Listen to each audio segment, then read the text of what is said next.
Bonjour à tous, bienvenue sur cette petite vidéo dans laquelle je vais vous expliquer comment je me suis débarrassée de mes taches brunes grâce au laser.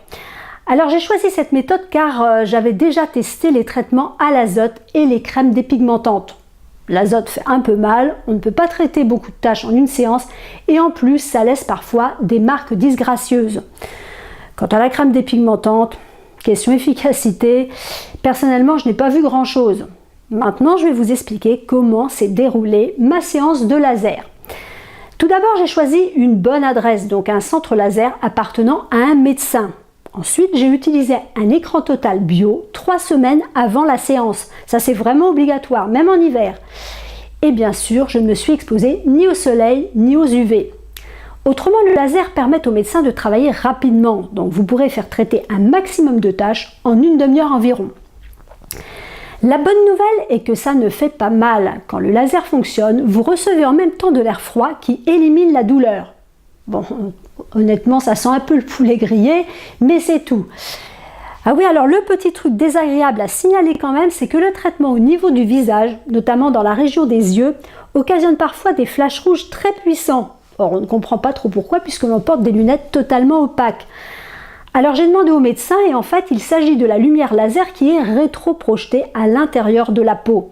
Je lui ai demandé si ça pouvait abîmer les yeux, mais bon, en tant que médecin, évidemment, il ne prendrait pas le moindre risque. N'hésitez pas également à demander avant le traitement à ce que l'on place des petits disques de coton sur vos orbites de façon à adoucir le contour des lunettes de protection. Si vous ne le faites pas, vous risquez juste de ressembler à un panda en sortant de la séance. Alors juste après le traitement, honnêtement, on n'est pas très beau. Personnellement, j'étais gonflée par endroits avec des impacts rouges un peu partout. Le lendemain, la couleur rouge a viré au marron. Bon, pas vraiment top non plus. Vous pouvez d'ailleurs admirer les photos juste derrière moi. Pour vous montrer, j'ai laissé les marques bien visibles, mais évidemment, vous pouvez les camoufler facilement avec du maquillage.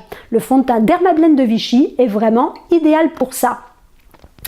Ensuite, on a envie de gratter ou de frotter pour enlever les croûtes au plus vite. Alors surtout, il ne faut pas le faire. Au contraire, il faut nettoyer la peau très doucement et l'hydrater matin et soir jusqu'à ce que les croûtes tombent. Pour cette raison, il est préférable de ne pas prendre de bain tant que vous aurez des croûtes. Prenez plutôt des micro-douches de façon à ne pas ramollir votre peau. Ah oui, encore un dernier petit truc désagréable, le prix. Moi, j'ai quand même payé 120 €. Mais bon, par rapport aux autres méthodes, finalement, ce n'est pas plus cher car en une seule séance, vous traitez vraiment beaucoup plus de tâches qu'avec un traitement à l'azote. Maintenant, je vais vous parler du résultat. Tout d'abord, 8 jours après le traitement, les taches sur le visage disparaissent. Et ça, c'est vraiment génial. Celles des bras et du corps ont mis un peu plus de temps, mais on peut dire que sous 15 jours, 3 semaines maximum, on retrouve généralement une peau quasi parfaite. Le seul petit bémol en ce qui me concerne est qu'il me reste 3 petites taches. Elles ont été bien atténuées, mais le résultat n'est pas 100% parfait. Bon, très honnêtement, je ne vais pas payer une nouvelle séance 120 € pour 3 petites marques, ça ferait quand même un peu cher. De plus, à un certain âge, malheureusement, on a tendance à attraper de plus en plus de nouvelles taches. Pour cette raison, j'ai mis au point une méthode que l'on peut faire chez soi pour 30 €. Ce procédé permet d'éliminer les taches brunes au fur et à mesure de leur apparition. Si ça vous intéresse, je vous livre ma méthode dans mon dossier payant. Avant de conclure, je voudrais également vous parler de ce qu'il ne faut surtout pas faire après une séance. Alors bien sûr, pas d'exposition au soleil ou sous les UV dans le mois qui suit. Il faut au contraire appliquer un écran total bio d'indice 50 plus une crème hydratante bio. Autrement, il faut éviter également les gommages, les crèmes à la vitamine A acide ou les actions qui pourraient être traumatisantes pour votre peau tant que celle-ci n'est pas parfaitement cicatrisée. Si vous le souhaitez, vous pouvez retrouver un résumé de ces explications sur mon site Lookissime dont le lien s'affiche sur cette vidéo. Sur cette page, vous trouverez également un lien vers le site du centre laser qui a effectué mon traitement. Vous pourrez ainsi découvrir les autres applications du laser avec des photos avant-après très intéressantes.